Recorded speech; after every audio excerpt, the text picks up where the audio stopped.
and he will tell us about geminal theories for strong correlation.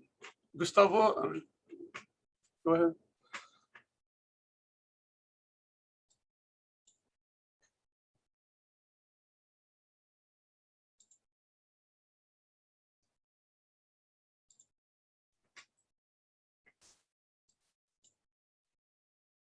All right, so can you guys hear me well?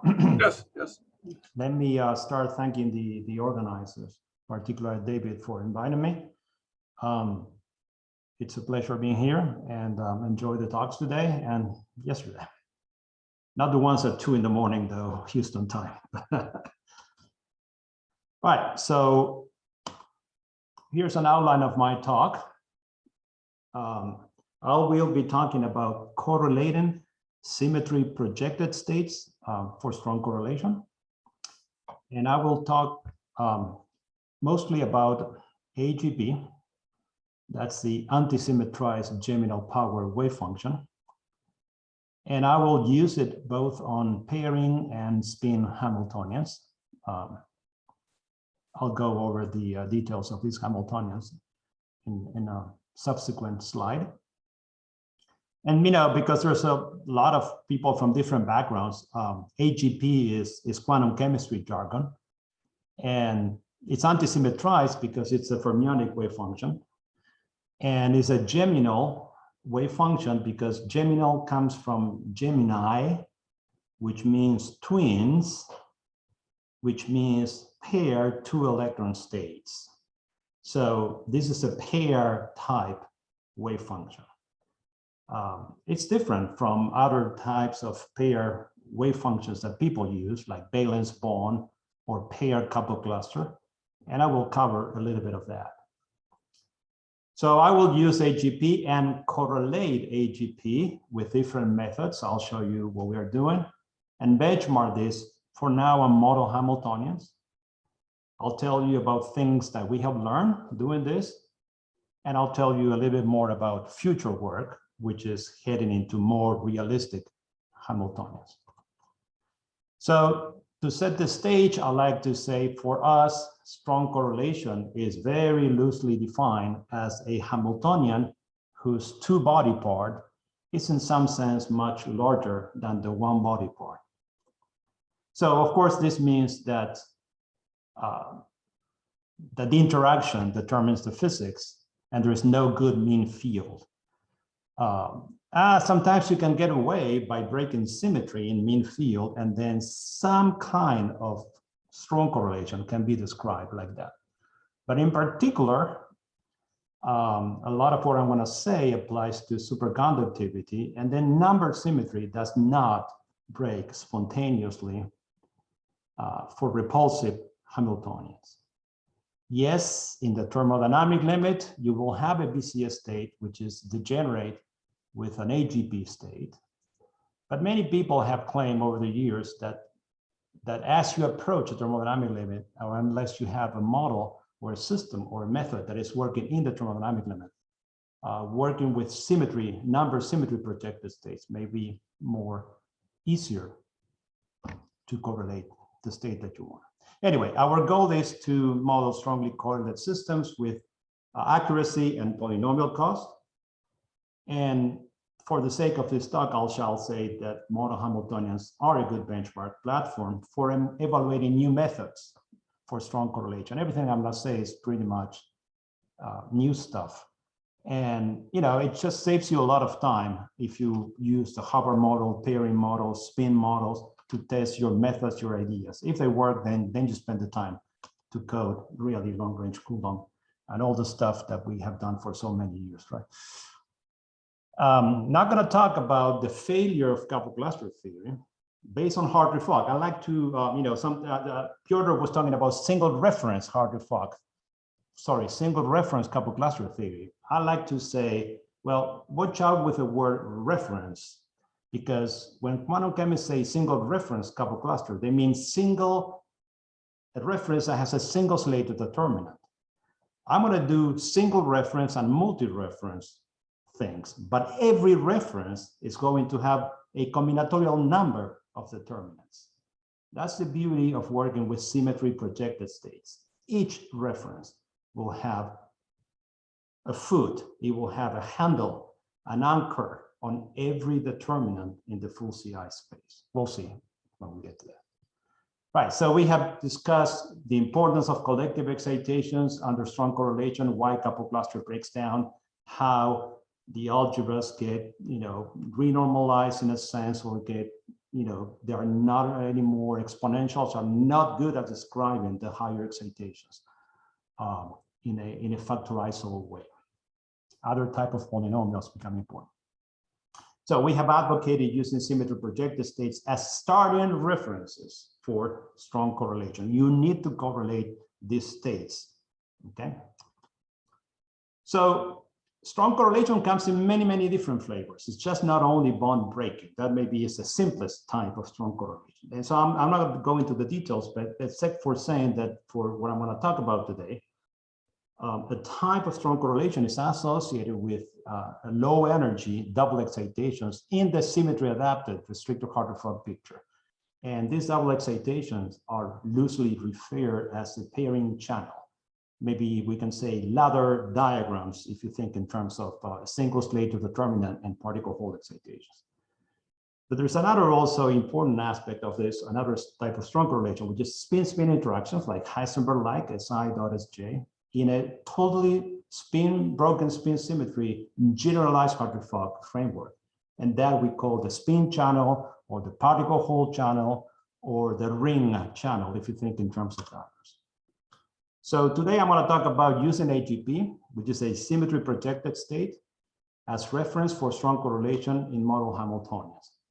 So AGP has two different incarnations in what I'm going to say. One is the pairing, the number projected BCS version of it, which we're going to apply to a Hamiltonian called pairing Hamiltonian. But I can also pair spin ups with spin downs and work with spin systems in another symmetry projected state, which is SZ projected GHF. And that we call spin AGP. I'm going to use it in two different Hamiltonians. One is Xxe, which is algebraic Bethe-Ansatz integrable, and the other one is the J1, J2 Heisenberg Hamiltonian, the frustrated J1, J2 Heisenberg Hamiltonian square lattice in 2D.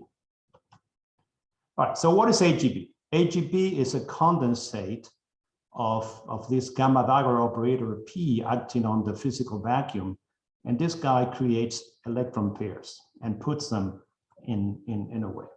But for the sake of what I'm trying to say, suppose you have 4 fermions, which is 2 pairs, and you have 4 sides or 4 orbitals. So the AGP wave function, this is a very simple full CI Hamiltonian. If the Hamiltonian has seniority, I'm going to tell you in a second, you only have 6 later determinants, which are composed of double excitations. And then what AGP does is it puts a coefficient in every slated determinant. But of course, the tensor character is very simple. It's just a product of sort of vectors. So on the other hand, if you do this on a spin system, your reference will not be the empty vacuum. It will be an all down ferromagnet. And then this gamma dagger S is going to flip the spins. Okay. And if you think of the same type of wave function now on the spin channel, it's going to be a superposition of all determinants or all product states with 2 spin ups and 2 spin downs in all possible combinations. And the coefficient is an amplitude which is factorized by this theta coefficients. So as I said, AGP puts an amplitude in every determinant of the seniority 0 full CI, contains a combinatorial number of determinants that we can manipulate with polynomial cost.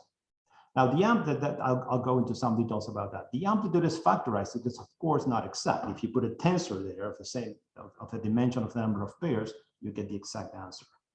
So what we're going to do is start from the simplest possible factorization. It's like a tensor network in terms of vectors, and then we're going to start adding tensor character. We're going to build tensor character on those coefficients. It turns out that AGP is an elementary symmetric polynomial of that thing that I showed you, that gamma dagger guy. So it is invariant with respect to the interchange of pairs. But of course, it's not a very good wave function for chemistry by itself, because we all know that pairs in a molecule are completely different. You know, a lone pair and a covalent bond are not symmetric. You cannot interchange them. And you need different geminals. You can't use the same geminal for a lone pair or for a covalent bond. So, but we can build that non-symmetric character. We can build diversity as needed with correlators. And in the quantum chemistry parlance, this will be if we are dissociating, for example, 4 electrons into 2 pairs. Well, that means eliminating the so-called ionic contributions. If you are dissociating helium dimer into helium plus helium, well, you don't want to have helium 2 minus and helium 2 plus if you want. Those terms raise the energy and you want to get rid of it, but they are equally weighted in the AGP wave function as the terms that you want.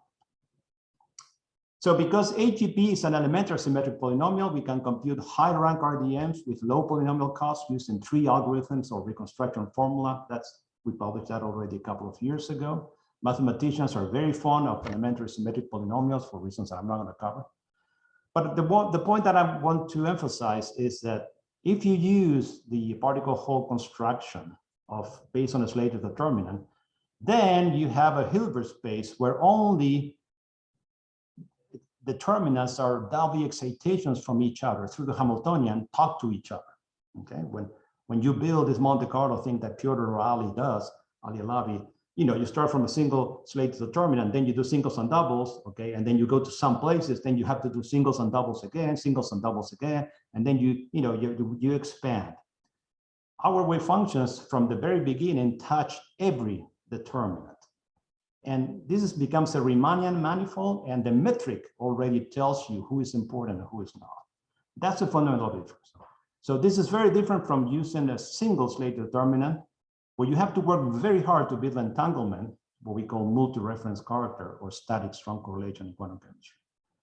Now, there is one AGP state that is very interesting, which is the equal occupation case, where all these eta p's or theta p's in the case of spin are the same, and they have absolute value equal to 1.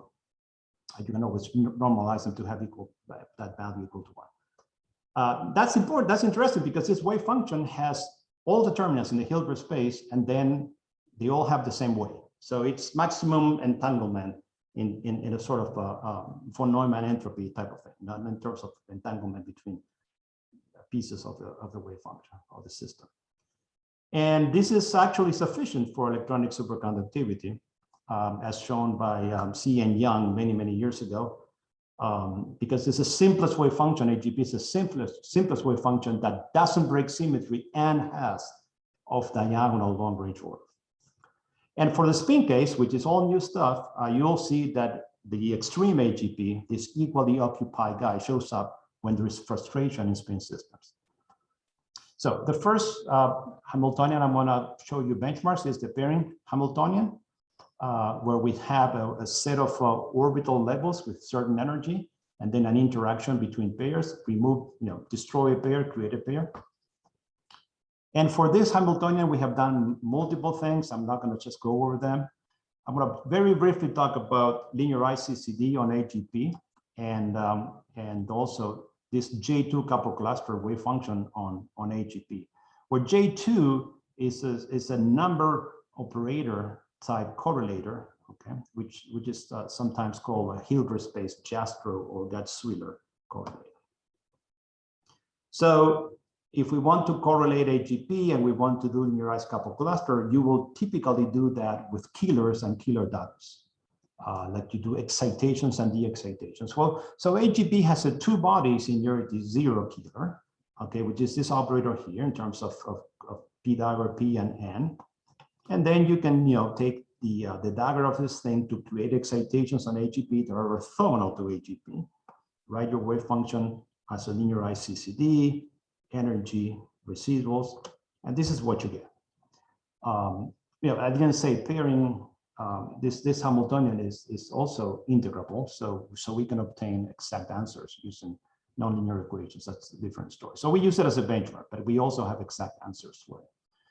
So you see that AGP has a fairly, relatively large error if you want, but then when you do this linearized couple cluster, you get much better answers. And if we compare this linearized couple cluster doubles with CI doubles, something very interesting occurs. This is also working on the repulsive part of the phase diagram, not only the attractive part. So for a fairly large system, 50 pairs, 100 electrons, and 100 orbitals, you see that the difference between CI and linearized CCD is very small, except here in this recoupling region where GC is a critical G when number symmetry breaks in the attractive case. And so it's only there that you see a difference between an extensive and a non-extensive method. And that's a characteristic of this Hamiltonian, which is also expressing important physics, which is physics of superconductivity and entanglement and non-decay of interaction. So in this pairing Hamiltonian, interactions don't decay. The interaction is infinite range, and the energy will not be extensive in the sense that it does not scale with the number of particles, but rather with the number of pairs, the square of the number of particles. So let me also introduce now this J2 couple cluster, which is not done with killers, it's done with number operators. And this is a very interesting wave function because if you exponent J2 on AGP and you look at what it does, eta 1, eta 2, eta 3 are acting on 3 pairs and 6 sides. This is the AGP coefficient, which is fully factorized.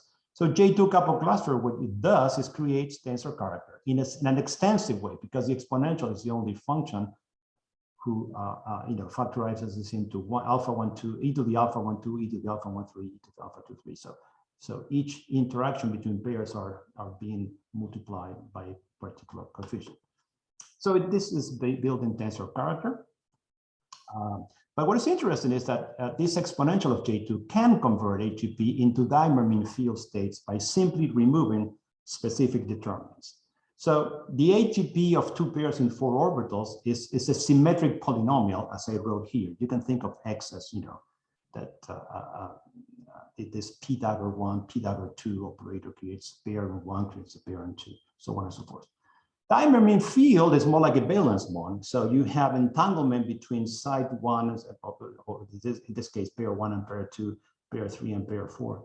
But then between these guys, you have a mean field wave function. So if you compare the AGP with dimer mean field, you need to get rid of those 2 x1, x2, x3, x4 terms. So these are the ionic contributions, if you want. And you can do that by simply recognizing that when alpha 1, 2 goes to minus infinity, then you remove all the contributions where 1 and 2 are occupied, and so on and so forth. So we can do similarity transform J2 couple cluster on AGP, and the similarity transform Hamiltonian does not truncate, but it can be resummed. And here are some results again for the error per particle. In red is AGP for the repulsive side and the attractive side, and then in blue, in yellow is J2 couple cluster. And if you re-optimize the mean field etas of the AGP in the presence of the exponential, you get much better results. Actually, that fixes 2/3 of the error.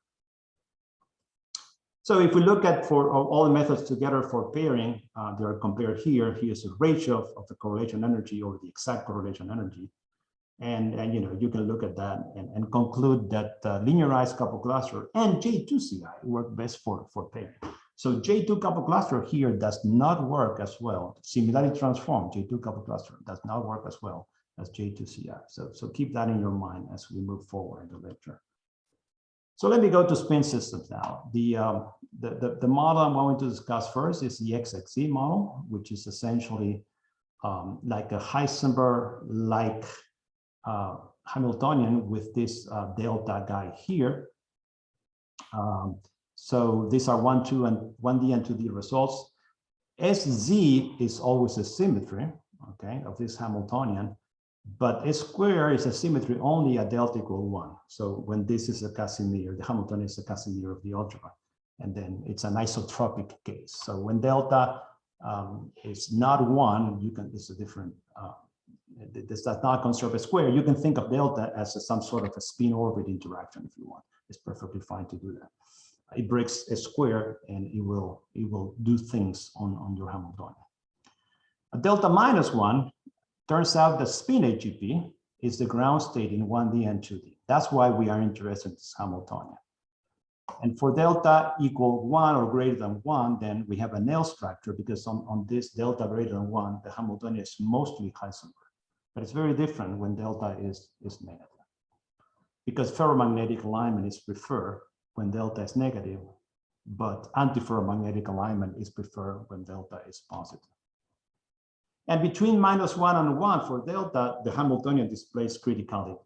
Okay, so the reduced density matrices decay algebraically. They don't decay exponentially. Turns out that AGP yields a bimolar extreme distribution. So the thetas become +1 and -1, where the thetas alternate signs between sides. So this is an extreme AGP case. And what is really nice is that this, if you look, for example, at staggered magnetization of this mean field AGP type solution, it clearly describes the phase transitions that the system is undergoing.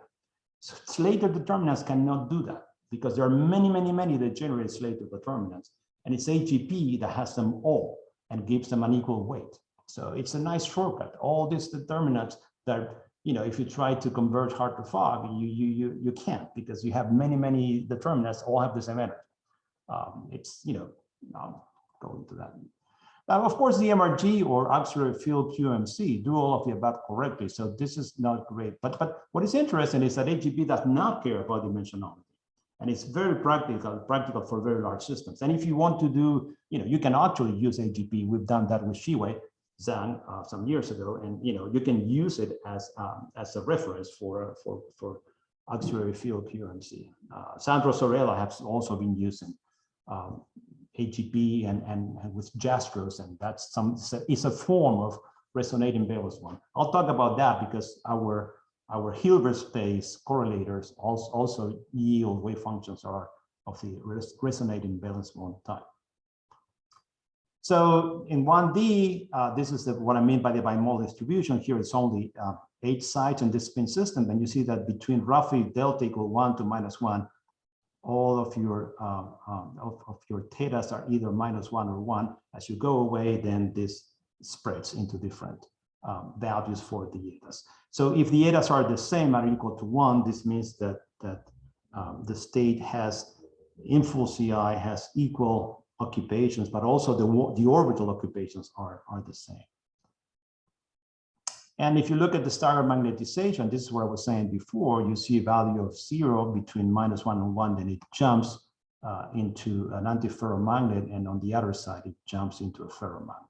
So this is the basic qualitative physics that you can describe with this spin AGP wave function, but you can't describe with a single Slater determinant.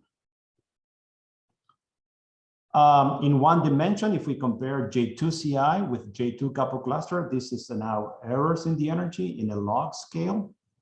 And a couple of things are remarkable. First of all, AGP is in blue and J2 CI is in red and J2 couple cluster is in green. You see that J2 couple cluster here is much better than CI. Why? Well, because the Hamiltonian is driven by short-range interactions. So if you have short-range interactions, then extensivity starts making sense. And exponentials are important because they are very good guesses as to the structure of the coefficients of the higher rank tensor excitations. And the other thing which is interesting is, for reasons that we don't completely understand yet, e to the J2 on AGP is exact at delta equals 0 in 1D. You know, those of you who do quantum computation, you also know that, you know, this Hamiltonian can be mapped to spinless fermions, and then you can show that in the map Hamiltonian, this point here is a mean field mapped spinless fermion case. So we're not surprised that we have found another solution, but this one is not in terms of spinless fermions. This is in terms of you know, pairing operators and number operators. So what is this J2 couple cluster on the spin AGP? Well, first of all, the operator now is flipping spins. Okay, remember my reference is all spins down, and then the AGP is you have a whole bunch of spins down. So an AGP says, okay, you want SZ equals 0, so I'm going to flip half of them up, and I'm going to do that in the combinatorial way. All possible combinations of half the spins go up, and I put a coefficient on each of those states. That's what it does. And that's what I wrote here. So spin AGP, for example, if I have 3 up spins on 6 sides, SZ is equal to 0. So I flip this 3, I flip this 3, I flip all 3 in all possible ways. When I do e to the J2, I'm building now tensor character here. And if I have 1 and 2 and 3 up, then the exponential is alpha 1, 2, alpha 1, 3, alpha 2, 3. Right. But then e to the J2 can convert the spin AGP into a dimer product state, a valence bond. This is the analogy. Perhaps it's easier to understand here than in the pairing case.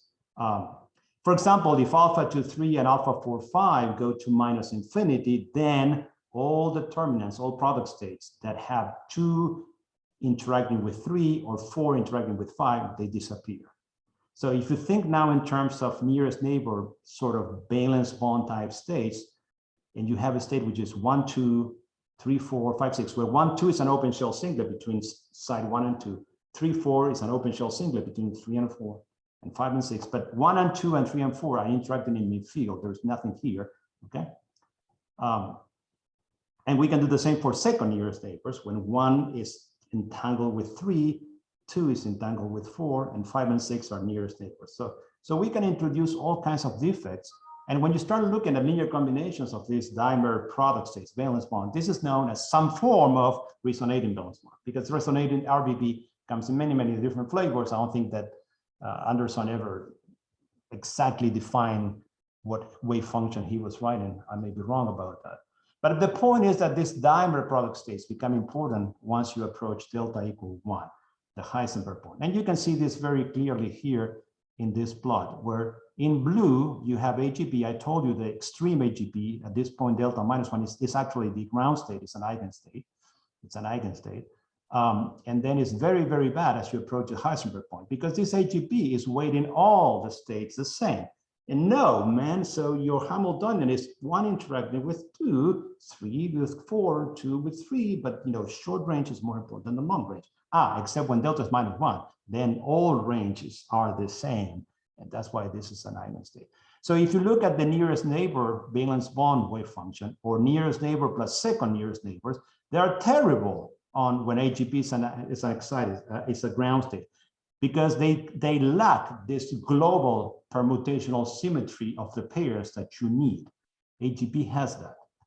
And e to the J2 AGP, which is here in black, it does, of course, very well because it has AGP inside, and it manages to get nearest neighbors plus second nearest neighbors by the virtue of the alpha values near the Heisenberg point.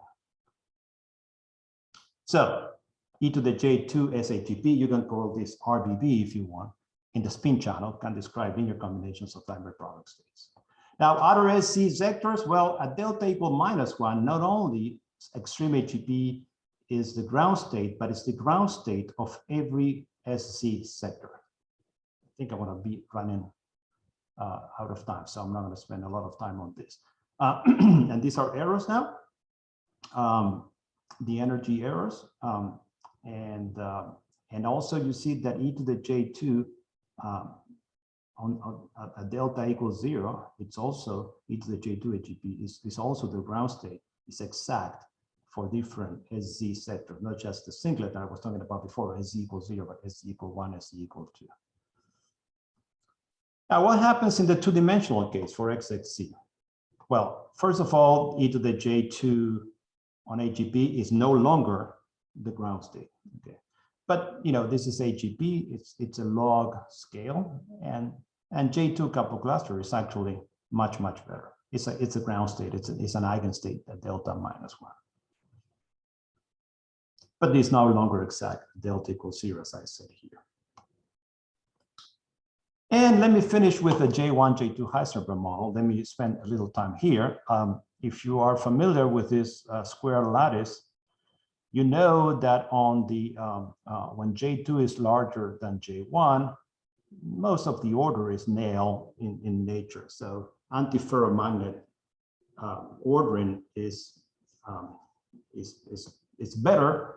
And then essentially you get spin up, spin down, spin up, spin down. But on the other side, columnar order, which is you get like lines of ferromagnets, all up guys, and then the next line all down. You know, you can get the rows or the columns. They are degenerate, and you can break you know, point group symmetry and pick one of them. And then what you see is that when you do AGP, that's the purple line here, just a single AGP, you get two configurations.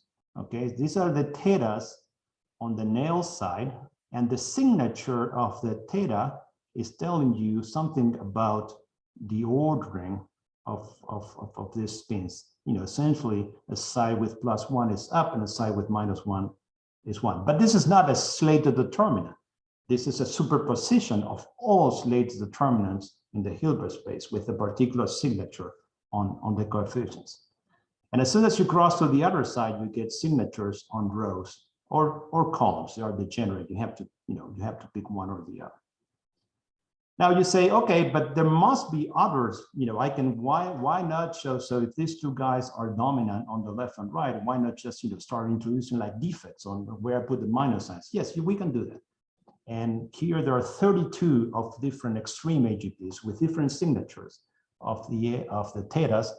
And you see that what it do is they do nothing away from J2 or J1 equal 1/2, but they do smooth that phase transition that AGP predicts very, very sharply.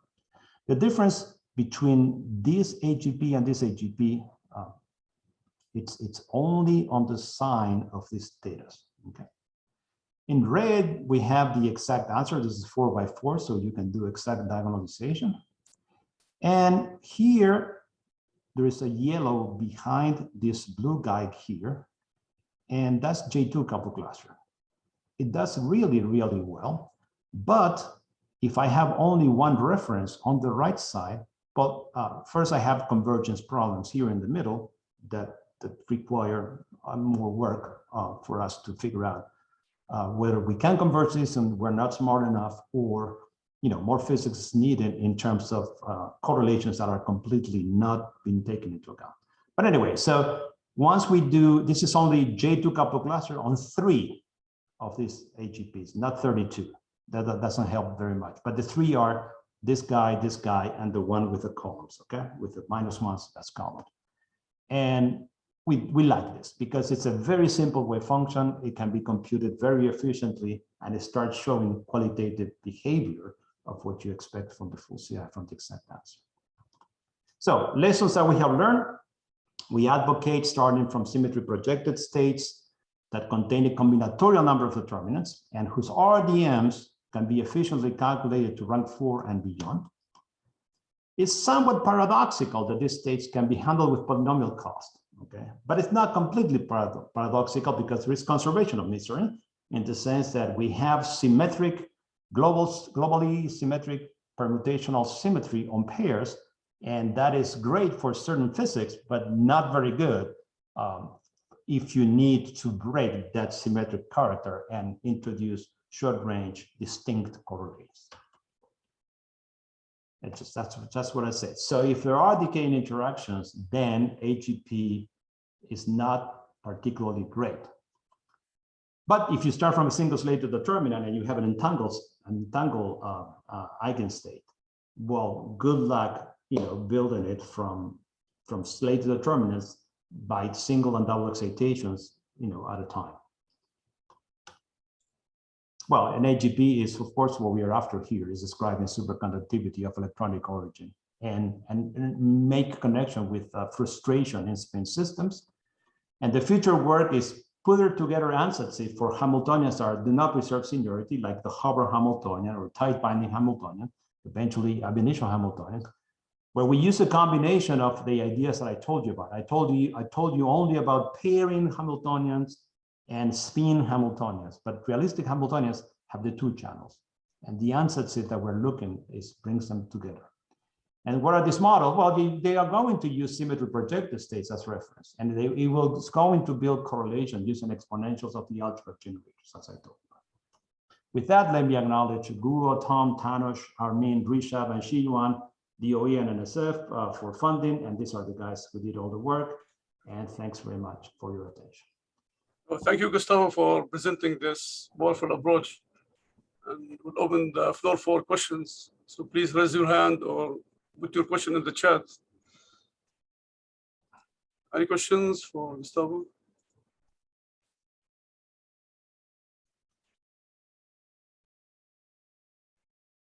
Oh, David. Just you're on mute. Okay, David, yeah. I unmute myself. I forgot to. Gustavo, beautiful talk there. Quick question, actually, on terms of what do you think is, because you have a lot of experience recently treating a lot of different model Hamiltonians.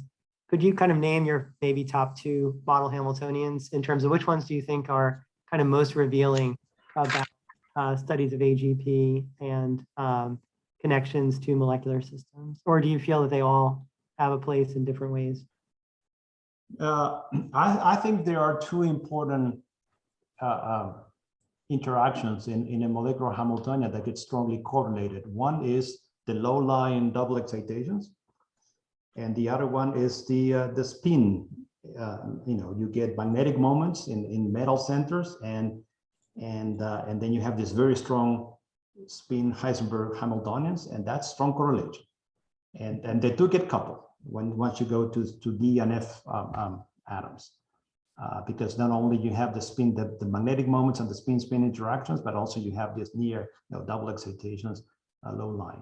And of course there is Coulomb outside, and then so these are baby steps towards treating realistic systems. But I'm really more interested in conceptually what we have been missing, because we have so stubbornly worked for so long with slated determinants and using single references that are single slated determinants. I think there are better ways of doing things for strong correlation.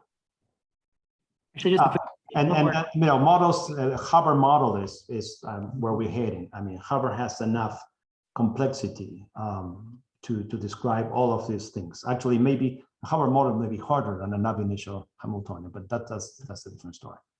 This is a follow-up question. Within the physics community, some areas of physics kind of view essentially like BCS as essentially being a kind of mean field, which of course it is sort of, but at the same time, at least from my perspective, I often feel that such a perspective misses the fact that it has intrinsic correlation. I don't know. So I'm just kind of curious what your perspective is after. Well, BCS is mean field, yes, of course, but projected BCS, it is a much richer wave function. There's a difference between BCS and projected BCS. So AGP is projected BCS. Right, projected BCS, yeah. In the parent channel, it's not BCS. BCS is mean field, and number will not break unless you have an attractive interaction. I see, but once you project, then in that sense, it's hard to write it in a mean field. Once you project, it's a different wave function, which now, of course, BCS also touches upon every slated determinant in the Hilbert space, in fog space, by the way. Right. Okay. But projected BCS now restores numbers, so you have a good number wave function. Now you come and you correlate that with correlators of the projected state. That is the key ingredient that maybe I need to emphasize more in these talks. Because if you have BCS and you still use particle Hall quasi-particle excitations, then you're not going to get the same thing that you get when you correlate the projected state with these killers, if you want. So there's a very subtle thing here, which is project first and then correlate, which is where I'm advocating, or correlate in the broken symmetry picture and then project. Mm-hmm. So we have done projected and restricted couple cluster theory, just to learn that it cannot do the type of pairing, strong pairing correlations that appear in these Hamiltonians, for example. Again, thank you for a beautiful talk. Thank you. Gustavo, maybe just like a if we go for the spin system, for frustrated spin system on trigonal lattice, so can you comment on your approach? I mean, how do we approach like frustrated? Yeah, well, we're heading there. You know, I want to do the triangular lattice, the honeycomb lattice, the Kagome lattice, and all of those lattices. But you know, we're still struggling with the square J1, J2 lattice, which becomes when J2 is much larger than J1 is essentially a triangular lattice. But there's something very subtle here about, you know, cuprates and Hubbard model, which of course we all understand at a half fill, and the Hubbard model is sort of TJ. And then spin frustration plays a role in superconductivity. And then we are hoping that, you know, by doing the type of work that we're doing, we're going to learn more about that, how spin and pairing talk to each other and conspire together in the presence of holes to create something that looks an attractive pairing interaction, but truly cannot be, because the electron-electron repulsive, the electron-electron Hamiltonian is repulsive. Yeah, I see more questions. I think next, Ilham. Go ahead. If not, we have. Yes, thank you for your great talk. I want to know whether I have understood it correctly or not. I think that AGP is symmetry adapted due to commutation of Hamiltonian and S2. And so we can find exact multiplicity of a system in some ranges, yes? Yes, well, AGP is a type of state that you can use over the spin algebra or over the pairing algebra. These are two different algebras. You know, one sometimes is called spin and the pairing is called pseudo-spin, and you can use it on each channel. And what it does is it restores number from the BCS wave function in the pairing channel, or restores a Z from a fully broken GHF later determined. Yes, that's great. Thank you. You're welcome. Next, we'll go to Paul Johnson for a question. Hi, Gus. Thank you very much for your talk. I found in particular the J1, J2 results very interesting. So you were just talking a second ago about spin and pairing conspiring together. If I understand correctly, in the 1D Hubbard model, the degrees of freedom separate. Yes, that's true. Or am I just totally wrong about that? Well, it's yes, that's in the that's called spin charge separation, but that's in the particular regime, right? Where away from half filling, I believe. I forgot now. Yeah, there is a separation, but that separation doesn't mean it's a factorization, sort of, if I understand correctly. It's not contradictory with what I'm saying in a way. Okay. I mean, you can have a wave function that is sort of an equal footing on each of these channels, and then symmetry, you know, that sort of supersymmetry will break, and then you will get, you know, spin and charge separated from each other. I mean, it's more of a quasi-particle type thing where you have spin-ons and charge-ons. I don't know how they call them. And then you can see distinctly that the two are different, and then these degrees of freedom sort of separate. Yeah, it's not contradictory with what I'm saying. Good, thank you.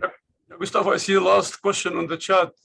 Can we use learning models and feedback mechanisms to improve upon the ansatz? Wait. I'm not looking at the chat. Hold on, I'm not that fast. I mean, I can read it for you if you want, but or maybe the one who asked, maybe you can just go ahead and ask it directly. Ben Raji. Thanks for a nice talk. How is the accuracy of, okay, that's not right. Usually, thank you. Can we use learning models and feedback to improve upon the answers? Yes. I mean, I'm sure that machine learners and deep neural networks are much smarter than my brain, eventually. So yes, I suppose all of those models require data to learn, and it's a possibility. Why not? Well, thank you, Gustavo, and please join me in thanking our three speakers for these great talks. And again, this is the last session for today, and we'll meet you tomorrow. So maybe with the. All right, thanks.